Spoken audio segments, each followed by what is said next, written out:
Thank you, Sheck, for that. So, look, we asked you guys at home which type of team is more likely to lift the Lombardi, an explosive offense or a dynamic defense?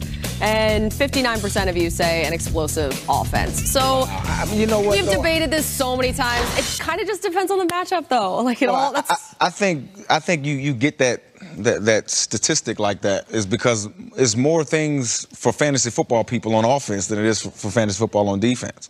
So people are watching and looking for offensive things a lot more. People play fantasy football. I think that stat is a little bit misleading. I'm sorry. I just think it is. But wait, the stat is misleading? Yeah. The poll? No, the poll. That's what I'm talking about, the poll. I used the wrong word. Of course, well, they're not very scientific. I'll just say that. Of course the public is going to lean offense. I mean, I just go back to some of the matchups we talked about. Shaq talked about them in the Super Bowl, the year that Carolina came in and they were scoring pretty much unstoppable the entire year. And then Denver shut them down in the Super Bowl, and it flustered them, unlike we had seen for pretty much the entire season. So, you know, I see what he's saying about the top 8 defenses. I feel like New England could sneak in there. They're 9th right now. You know, so it's not like they're down the bottom. The Chiefs are down the bottom. The Chiefs are 20. You saying they got no shot? I'm not saying they have no shot. Like, that's the one where you're legitimately looking at it and saying, well, how is this team all of a sudden going to flip a switch and start playing defense in January when it matters? It won't happen. And football's a little bit different. It won't happen. It won't happen. So that's why you're not picking the Chiefs to go to the Super Bowl.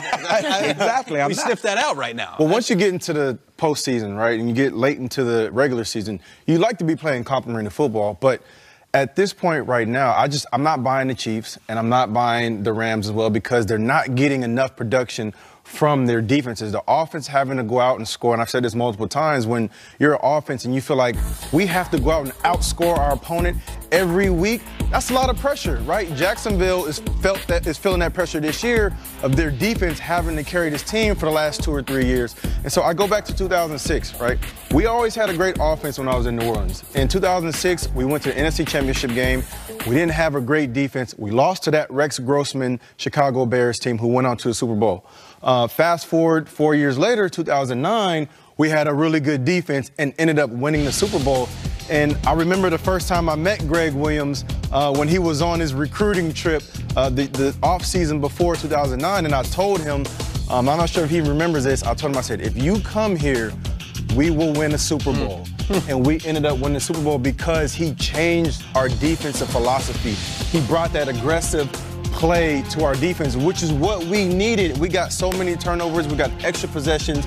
You give us, this offense, enough extra possessions with Drew Brees and all the weapons that we have, I mean, it was hard to stop us. An explosive offense, though, is always going to help a defense in the end because it's going to force teams to play catch-up, and then the defense, those offenses, the opposing offenses, are one-dimensional, so it's easier for the defenses. So I'm going to go, based on that deduction, I'm going to go with explosive offense.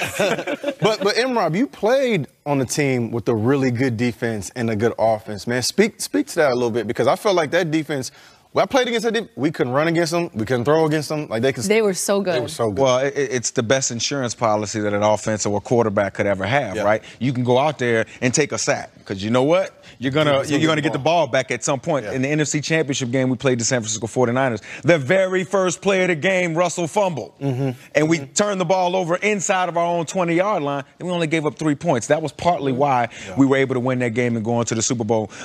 You're gonna always have to have defense in this league. Right, but I do think we need to change our minds to a great defense, not just giving up 15 points or something like that. I think a great defense now is going to be more like 20 to 23 points given up, just simply because the rules, everything about it says offense, offense, offense. If you're looking for the best marriage of offense and defense in the league this year, I think you're either talking about the Chicago Bears right now, because as much as we're talking about their defense, they are scoring at a pretty good clip, especially with Trubisky coming back.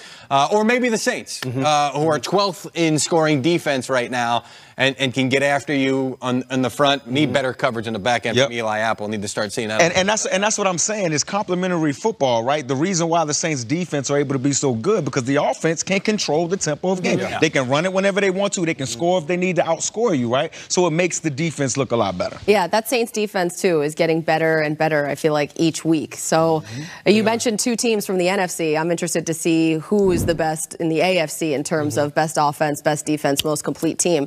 I'm not sure if it's Houston. the Steelers. Houston. Might be Houston. Houston, Texans. Yeah, that's actually a good one. I like them. We are going to talk about the Steelers offense, though.